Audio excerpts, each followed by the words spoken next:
Mbote na bino balandi ya internaute oyo bomesana kolanda biso ko momesano biso ko banani biso balobeli ya tata mokonzi ya mboka biso bale trio toyaka mingi koyebisa bino paske bozaka na bosenga na biso mbala iso pe tango iso mpona koyeba maekani mazali koleka na kati ya mboka ekolo Congo bayebanso bazali na libanda ya mboka tokopesa bino losako pamba te bozalaka kuna me makanisi ezalaka kaka na mboka ya bakoko pe na mabele mpona Congo topesi bino losako na mingi oyo bosalaka pe na niveau ya diaspora nazalaka nga moko te tozalaka basatu awa tozali na ndeko na ngai Johnny Lenoir na ndeko na biso général Neuville oyo azali empêché pour le moment mais na lombangu tokoya koyebisa bino maekani mazalaki koleka na kati ya mboka ekolo Congo actualité ezali mobembo po bato balelaki akeba na Macron akende na France te balobaka ennemi il faut confronter ye po oyeba position na ye soko ozotikela ye temps akoya kolia yo yango ozomona président akendaki vers Macron ayeba ezali nini mais lokola azali mwana ya Sphinx akendaki bolandaki na bokebi nyonso sans monopoliser parole ata biso ko balobeli na ye tomonaki kokende mobembo na ye wana tosepelaki nango te mais lokola ezali mpona Congo ndenge moko alobaki azali prêt ya kowa mpona Congo na bokasi ya Nzambe akendaki mpe makambo malekaki kitoko sans monopoliser les paroles ndeko na ngai Johnny Lenoir bayi mboka mpe bayi ekolo bakolinga koyoka yo maloba mboka yo. Merci beaucoup, Stawa de père et de mère. Tozali kolobela, oezali mokozamboka Fati Béton, aigle de père et de mère. Oti koloba awa, tozalaki kobanga, tozalaki komituna ebele. Ba oyo basepelaki que mokozamboka akende na sommet ya Paris. Au président Macron a organisé qui pour la paix na oezali pour la paix à travers oezali région ya Grand Lac. Mais Kassimo Konzamboka alobi aboyi oezali politique à chaise vide. Akendaki kuna parce qu'il a dit partout où on va parler de la RDC, il va s'y rendre en tant que Mokonzamboka oyo azaliko ko fournir ba effort ebele pona koluka kimia restauration ya paix développement ya mboka oyo Mokonzamboka Fati Béton aigle de père et de mère. Moi la maman Barthe Kassalou, Oazali maman présidente de la République, Oazali maman Nabiso, Oazali ko saluer en passant.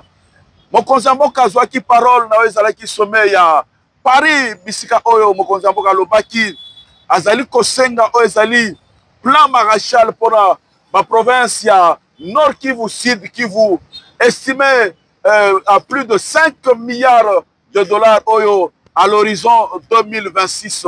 oyo partenaire ya France ya mokili mobimba bandimi kopesa ezali aide humanitaire bandimi ezali plan Maréchal il y a plus de 5 milliards de dollars à l'horizon 2026 oyo kwede mboka na biso surtout province ya Nord Kivu Sud Kivu pour la reconstruction yango pour la kwede mboka na biso na ezali construction ya banzela ezali agriculture na makambo mosusu. À toi, Stewa. Merci ndeko na ngai Johnny Lenoir agriculture na makambo mosusu y compris ba infrastructure ba hôpitaux ba kelasi biloko kilikili mais boyoka kili susu tata mokonzi mboka kosenga na homologue na français ya que il faut ouverture à l'immédiat ya aéroport ya Goma ezalaki tata mokonzi mboka alobaki baluka couloir pona aide humanitaire ezali Macron mutu alobi qu'il faut bafungula aéroport ya Goma et que tata mokonzi mboka eko bakisa ete koloba atako bafungoli yango il faut ba service na biso ya renseignement ba service ya sécurité po tomona kape mingi na kati ya ba convoi wana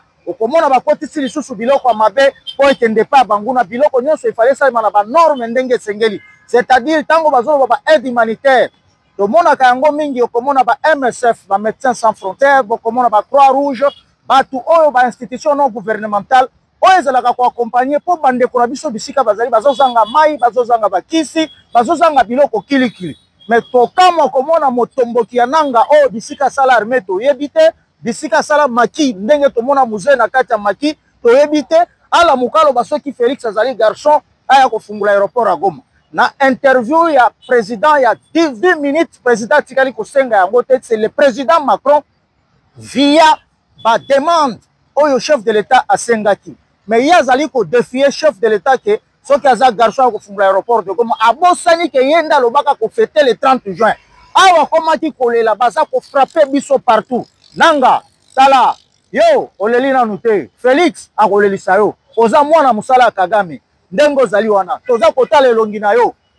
tu n'es pas toi oza yo te po un ozali makambo nyonso oza kosala wana ozali porte-parole ya Kagame. À vous, Johnny Lenoir. Merci beaucoup, Stade de Père et de Mère. Lolenga Utukoloba Awa. Ezali président Macron, Oya Senga Kaseke, réouverture ya Ezali aéroport à Goma et Salama. Mais Kassi, président de la République, Fatih Beton, aigle de Père et de Mère, en tant que grand stratège, en tant que grand diplomate, en tant qu'un vrai joueur de jeu de dames, à Senga qui homologue Naye Macron à lobby, Iyo Nandimi Aseko, Bavol, alimentaire ya biloko alimentaire esalema na ezali aéroport international ya Goma mekasi na kosenga aseko ba avion nyonso ba cargaison nyonso ba avion nyonso oyo komema ba aide humanitaire pona bande kona biso oyo bazali na Goma Nord Kivu Goma Bukavu mekasi na kosenga aseko dans tous ces avions à partir ya ezali na Paris il faudra aseko ba service de renseignement militaire, ma service de renseignement, y a accompagné aux Ezali, ma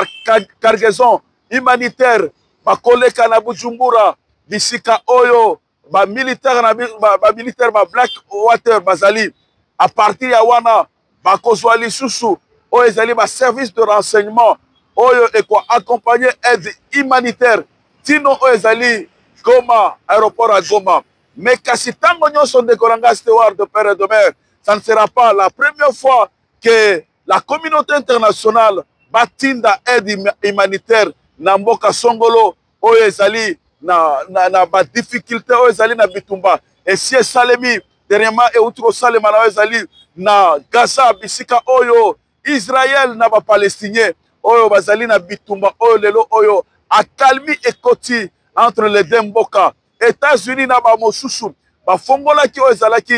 ezalaki couloir humanitaire ezalaki ezali ba force spéciale o bazalaki ko sécuriser o ezali ba aide humanitaire. C'est de la même façon le président Macron a outaki ko senga seko l'aéroport international de Goma ezala réouvert afin que aide humanitaire o ekoya na ba condition o mokonzi mboka Fatih Beton aigle de père et de mère à lobby il faudra à ce que les services de renseignement, les services Kili, y a accompagné la cargaison Nyosowana. De la même façon, et Salamaki na Gaza, de la même façon, Salamaki na Syrie, na Bakote Mosusu, de la même façon, et que Salema na Ezali, couloir et que Fongwama, na niveau ya Goma, Bakozwa, Ezali, aide humanitaire, Bakoyanango na Goma, Monisco et Kozwa, na ba force spéciale, ya et quoi accompagner Ezali, aide humanitaire, et kokomela ezali ba Congomani o bazali ko souffrir na ezali province ya Nord Kivu Sud Kivu bisika o batomboki ya M23 AFC oyo ezali dirigé et pas ya Kagame les criminels bazali devant un échec puissant sur le plan militaire oyo ba FARDC na ba Wazalendo bazali ko bombarder bazali ko récupérer ba territoire nyonso oyo ezalaki na maboko ya ba étranger ba Rwandais ba Tutsi Rwandais ya armée RDF oyo lelo oyo l'armée congolaise et les Wazalendo sont en montée de puissance à toi Stewart. Merci bazali à monter en puissance pambate basi bancerité Goma Bukavu pambate batomboki oto tali kuenga FCM 23 bazali na problème et difficulté makasi parce que ils n'ont plus d'effectifs. Pas seulement ils n'ont pas d'effectifs de Konanga Steward de père et de mère. Bisika nyonso ezalaki, ba bastion nyonso, ba cache d'armes nyonso, ba militaire na biso, ba FARDC, ba Wazalendo, bazaliko poudre yango ko, bombarder yango. Na stratégie ya FARDC, stratégie ya ba Wazalendo de Konanga Steward, moi papa colonel Steward de père et de mère. Na stratégie ya FARDC ya Wazalendo, bazaliko poudrier, bazaliko bombarder, bisika nyonso. Ba arme na bango ezala rumamgabo ezala chanzo ezala bisika nyonso wana afin siko ba encercler bango pour na bakota na ezali dite province ya ville ya Goma afin de récupérer ezali province ya Nord Kivu, précisément Goma. Soutien total au FARDC et au Wazalendo. À toi, Stewa. Merci mingi. Pambate boyokaki nyungu. Omonaki oyo tozali kobenga oyo Kazembere Hippolyte Kanambe kopengisa batu kuna na mboka Nairobi epai ya Ruto oyo azali lisusu tuti oyo azali soutien total ya Kagame. Omonaki ba Congolais oyo tobengi ba fils égarés oyo balandaki ye joka likita bakendaki kosala kuna ezalaki likita ya bandoki. Soki omoni bandoki babandi koboya kopumbwa na butu bakomi na moi seke makasa kopumbwa na butu ezate. Nini elekaki na likita na bango wana? Kabila abengaki bango pona kosala plan, kosala maso po akoka kokota na masolo oyo koingela na doa pona kobanda kolobala ke ba Congolais nyonso bakendaki ifo tofanda na table moko. Boyoki nini eutaki koleka? Kabila bimisaki mosolo. Boyokaki General Kasita o baboyaki na Uvira par population na bawazalemi. Azalaki soi-disant mwenye murenge Congolais. Nzoka mutu agent na bango ya service. Un infiltré. Un infiltré. Ozaki komona pa Moïse Nyaruga pour kolobela pona ye. S'acharner. S'acharner pona ye. Pona nini? Parce que bayebaki bien que aza mutu na bango une fois ya zui poste stratégique wana Uvira. Belelelo tozolo ba makambo mosusu. Alongole ye awa Kabila eko bimisa lisusu tala mbongo mine ebele masunzu bomoni masunzu batu bazaki koloba masunzu bauti kokanga ye na Kisangani. Musala nini masunzu asali bakangie na ba officier ebele musala na ye bazwaki mbongo epai ya Kabila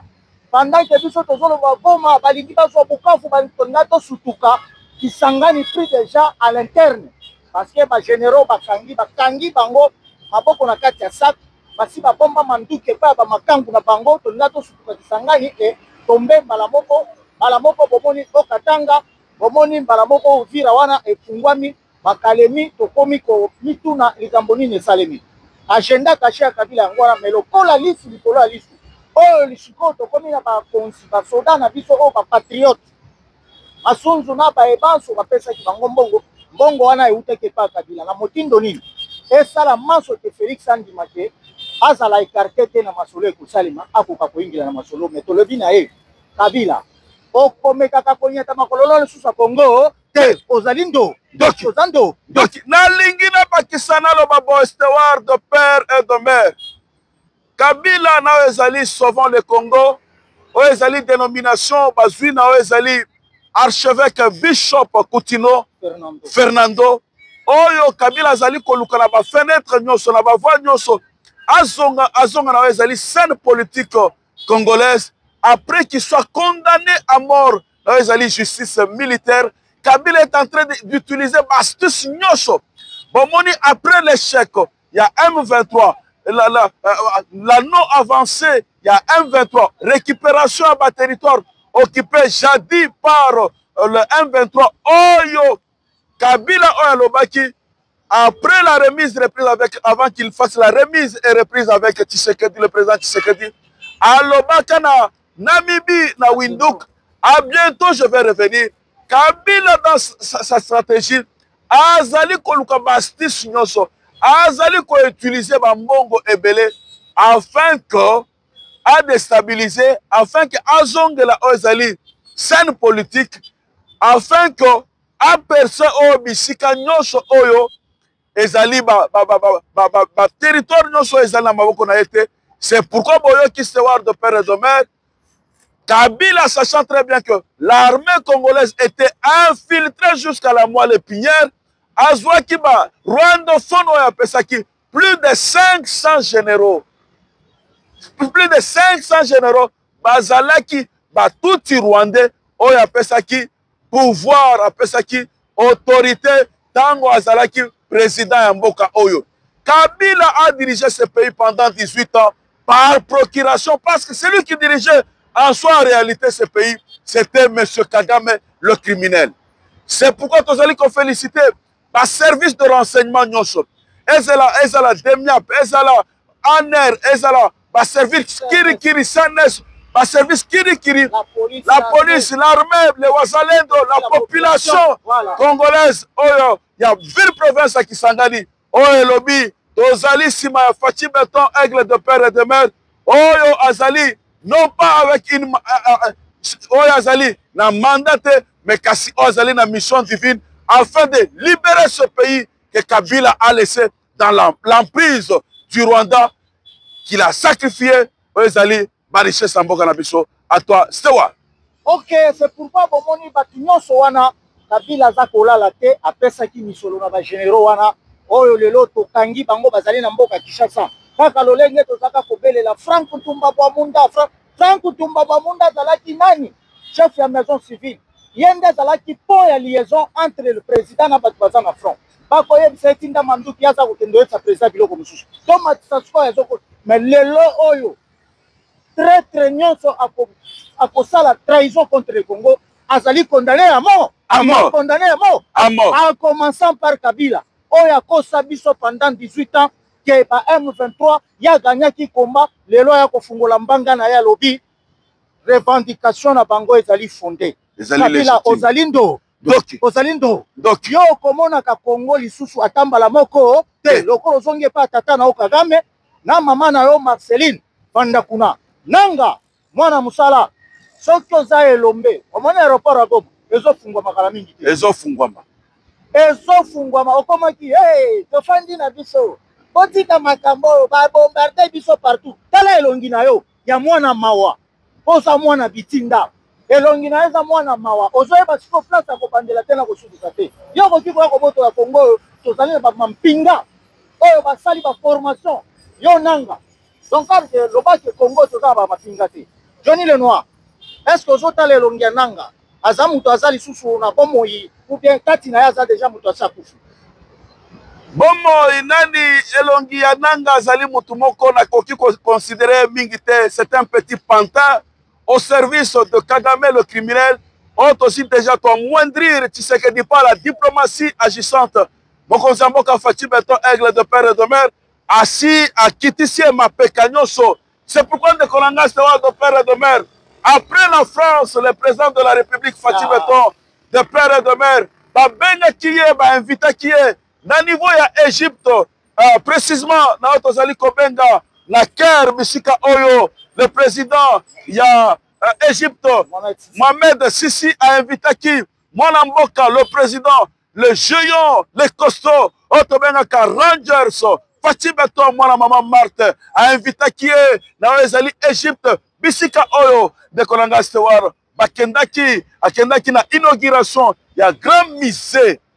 ya Égypte. Moi quelque chose sur les informations ya Égypte ya mokonzi mboka le Rangers Fachi Beton mwana mama Marthe Kassalu. Merci mingi de Kolanga Johnny Lenoir le grand musée lokola Mohamed Sisi amonaki Félix afungoli grand musée en face à palais du peuple te yebaki kofungola oyo ye grand musée isika kani basalaki visite okende komona oyo azali koko na biso po azalaka moindo oyo tozali kobenga pharaon bakia komona oyo babengi bamomi la conservation de l'homme après la mort bato ba 1800 ans oyo bazali kogarde bamythe na biso baafricain. Mohamed Sisi boyebi bien que azali donc ye na États-Unis ezali base arrière ya États-Unis mpona Moyen-Orient. Et boyebi te que sur le plan militaire coopération technique militaire entre biso na Égypte eza kokende kitoko pamba te bakomando na biso nyonso boza omona baza kosala sikoyo makambo kuna na est bauti Égypte de Kolanga Stewa de père et de mère bisika oyo la plupart de nos commandants ont été formés en Égypte, ont été formés en Israël, ont été formés en Belgique, ont été formés en France et puis coopération entre la RDC et l'Égypte précisément il y a président Sisi et banda lelote et banda na kala na Kondo président maréchal Mobutu Atostewa. Merci mingi parce que boye bakana discours et chef de l'État de res mémoire Mobutu Sese Seko Ngwendo Zabanga o tozali ko saluer exposé na ye na mwana na ye zanga na misé na biso na grand misé bisika azali alobaka entre l'Israël et l'Égypte alobaka entre un frère et un ami aponaka Égypte mboka ya lokumu yango na Égypte bazalaka na respect na biso Congo na ba relation diplomatique pambate Israël ça fait plus de 32 ans torompa qui ba relation mais président Félix aye kozongisa nyonso na alima pambate na bosenga ya tata mokonzi mboka à part ko former ba soda kuna nde ba pesi biso lisusu ba avion de chasse ozali koyoka za kopupola batu kuna bakolela baskoy ba pesi biso yango mpona kodemantele ndenge ndeko nanga Johnny Lenoir auti koloba ba cache d'armes eza na mosusu eleki ezokata communication ya banguna mosusu eleki bamanduki nyonso place ezali ekobeta lisusu te mosusu eleki ekopanza makita bakopakata mbangu pamba te tata mokonzi mboka alali te parce que Mohamed Sisi alobi Zaire ya lokumu Congo ya lokumu oyo esutena biso tokoki kotika bango te yango bomoni dongolo miso ya kabila oyo ya mandefu oyo politique kanambe akobundana mais akokoka te c'est le lion qui n'a plus de dents Félix asa étouffé bango nyonso na bakabe na bakadame bango nyonso wana eloko baza koluka na Congo bakozwa ngo lisusu te mpona kosilisa mokonzi ya mboka Faci Beton Aigle de Père et de Mère na niveau ya Égypte akendaki kokutana na diaspora congolaise bisika oyo mokonzi ya mboka Faci Beton Aigle de Père et de Mère Faci Beton asololaki na oyo ezali diplomatie asololaki na bango oyo ezali diaspora congolaise oyo ezali deal entre la RDC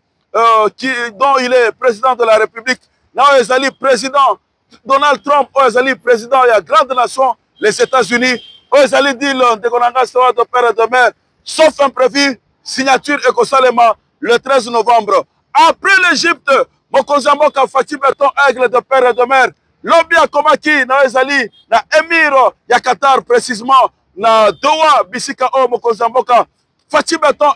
Aigle de Père et de Mère akokutana na émirat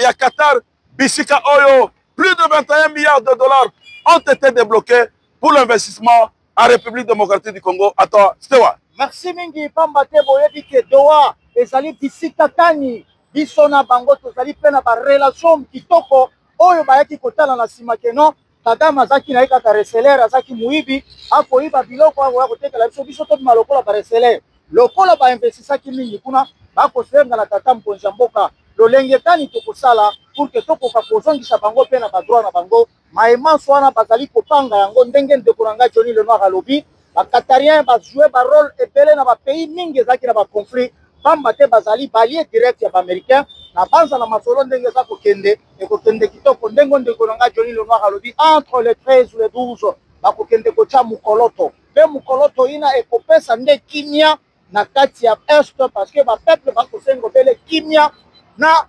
kozala na mboka na bango kotambola lolenge peuple nyonso na mokili atambolaka na banza sikawa tozali kokende kolobela oyo ezali moko ya ba agence oyo babengi APCSC agence de pilotage de convention de suivi de coordination et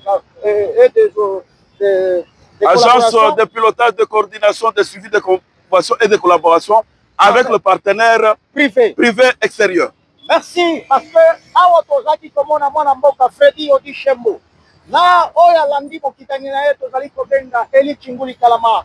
tozali komona PCA Claude Mambaka Basu tozali komona le cordon Poifois je souhaite que nous saluons tous en passant bakitaki na mboka oyo babengi province ya Okatanga bisika kani après Lualaba bakenda kofungola antenne provinciale ya APCSC parce que il faut être la centraliser na kati ya ba province na biso nyonso bisika oyo bayambamaki na gouverneur par intérim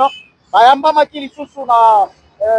président ya assemblée provinciale na mwana mboka oyo azali directeur ya APCSC à la personne de Bob Chibambe oyo tozali kosalue na banza misala ezali kitoko oyo agence eza kosala agence ezali mpona balobi mpona basuivi nyonso tosignaki na baaccord ya bapartenaire privé il faut agence ezalaka wana mpona nini soki balobi balabala ekozala na 10 cm ya volume nango makambo batonnage makambo nyonso nde mosala eza te biloko tozala mona batie balabala boye lobi biscuit non kuna ezali na banorme nyonso ACGT bango nyonso baza kolandela mosala tozali kopesa losako na mwana mboka Fredi Odi Shembo pamba te akolala te nyonso akosala totamboli na ye na banza Congo kokende ba province ebele ba Lualaba tokei ba Kalemi tokei ba Kananga Kasai Oriental tokei ba Nguba tokei ba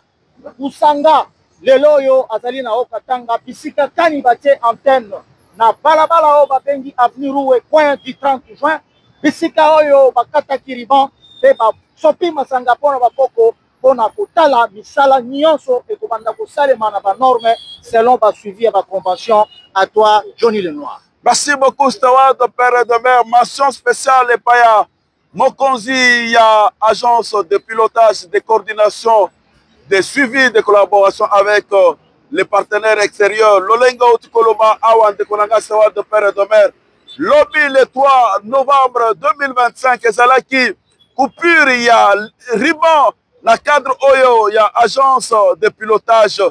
Oyo Ezali, Kosala, Oyo Ezali, décentralisation. Bazali Kosala, décentralisation. Oh, Babandaki, d'abord, Oyo Ezali, province, Lualaba, conduit par la fille aînée de l'Union sacrée à la personne de Fifi Masuka, Bisika Oyo, Ezalaki, Oyo Ezalaki, agence provinciale ya Lualaba, mais Kasilobi le 3 novembre 2025 Bakendaki pour installer au Ezalaki agence provinciale ya province ya Okatanga au Ezali conduit par l'un des dignes fils le gouverneur par intérim Kazembe Oyo Azalaki assistaki na Ezalaki coupure Yariba le lenge otikoloba awa accompagné du président de l'Assemblée provinciale. Pas seulement cela, après le Okatanga,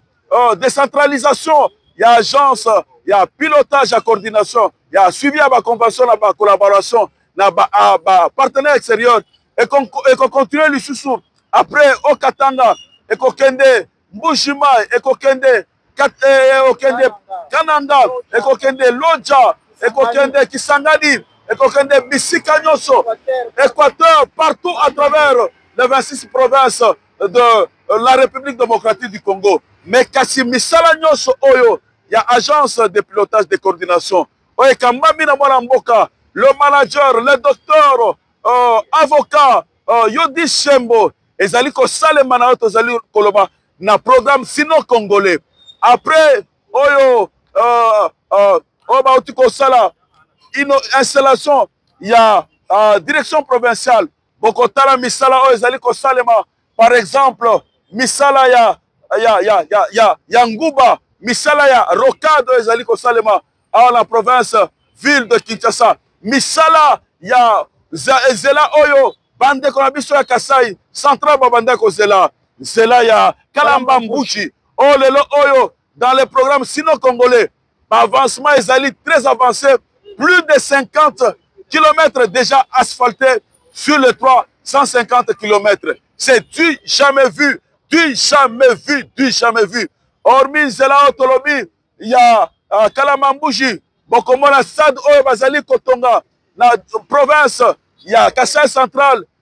Kakana Cadre, il y a programme sino congolais. Oyo Kozala, l'un des meilleurs stades, na niveau Otozali Koloba, na niveau, il y a province ya Kasai Central. Et bongo kuna la province ya Congo Central, vous avez kobona balabala ya Sinkini Manterne, bisika bakunda le tout premier président Joseph Kasavubu, bako sala obele musala APC sa ko lembate. Freddy Odi Shembo, tozali ko saluer Eli Chinguli Kalama, tozali ko saluer le PCA Claude Mambaka Basu, tozali ko saluer le coordonnateur Bofa, ba chef de division, ba directeur, ba na nyonso ya APCCC. Oh, bozali kolala pongite, bozali kotelema na bopikiliki. Oh, bozali ko travailler sous l'impulsion du chef de l'État. Pambate yende motinda miya malobake na lingina yoka sango pe sango za koyoka na pe zali kumonana. Lokumu na tata mukonza mboka. Oyo lukaki kosala eloko oyo. Ndenge kaka sala na IGF. Oyo komona lisusu ayi kosala PCCC eloko oyo ya motuya bana mboka.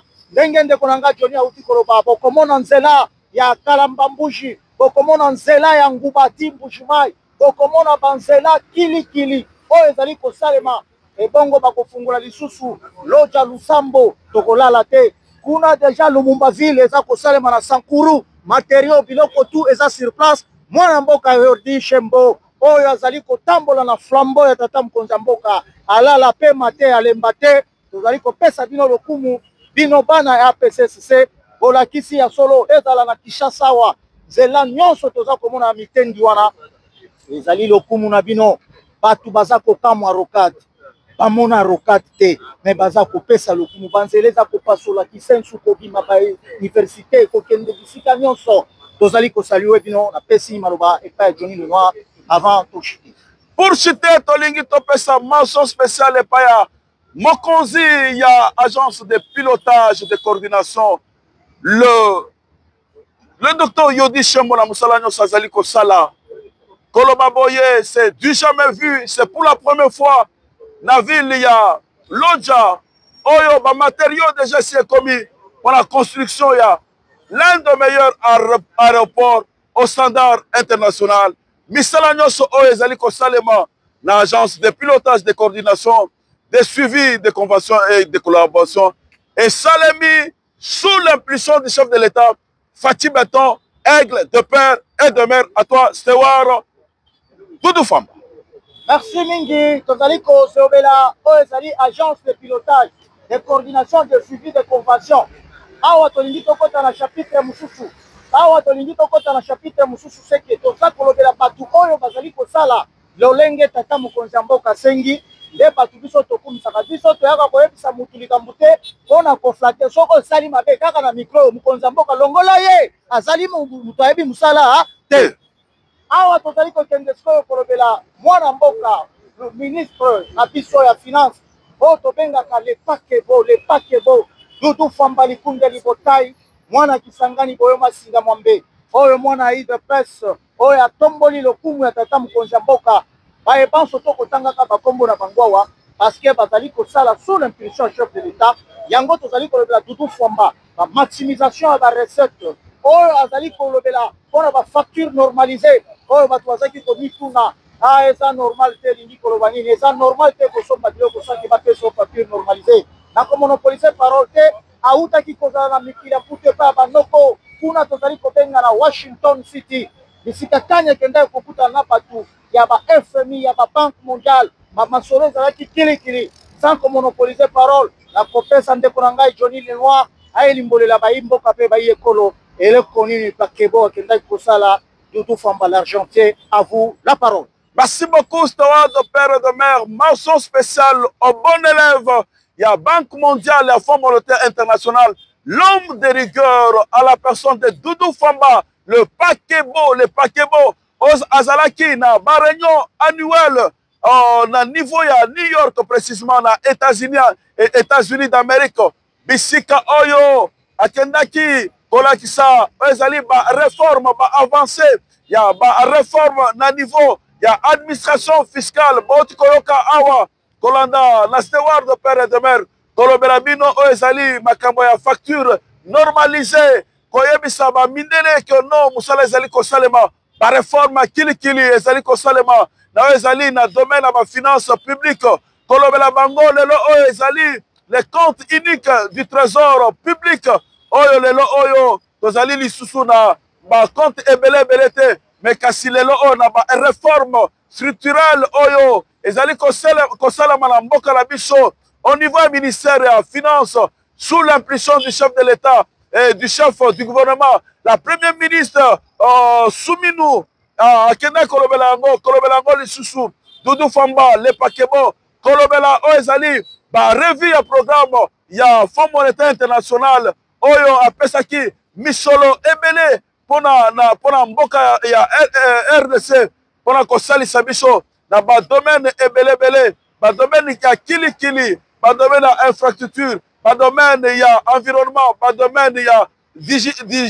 digitalisation ba domaine kilikili bokomona lelo oyo musala kitoko oyo mwana mboka Doudou Famba le Pakabo le ministre de finance azali kosala stabilité monétaire, stabilité macroéconomique. Lelo oyo, okomona que makambo, ezali kosala kitoko,